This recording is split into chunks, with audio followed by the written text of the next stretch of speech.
Natatakot na ba ang PNP, ang gobyerno, sa mga sunod-sunod na mga pagkilos, rally ng iba't ibang mga sektor sa Pilipinas? Taong bayan na lugod ang hinihigpitan, tapos pinapabuelo ang mga kawatan at mga magnanakaw. To serve and protect. Para kanino?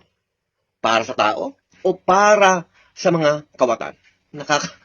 Hindi ko alam kung anong pwedeng gawin mga kababayan. Pero, alam niyo mga kababayan, hindi pwedeng abusuhin ang no permit, no rally system.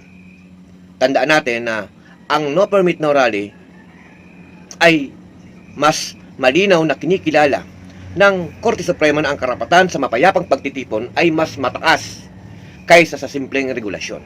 Mga kababayan, ito pong nangyayaring ito sa atin na ginagamit ng gobyerno itong patakarang no permit, no rally para sabing hindi pwedeng magsagawa ng rally o demonstrasyon sa isang lugar kung walang permit mula sa lokal na pamahalaan. Tandaan natin mga kababayan na ang pagrarally ay karapatan natin bilang mamamayan para ipaabot ang ating nararamdaman.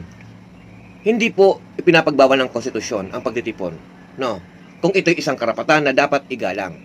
Totoo, may no permit, no rally para sa kaayusan. Ngunit tandaan po natin, ang permit ay hindi dapat maging dahilan para patahimikin ang tinig ng mamamayan.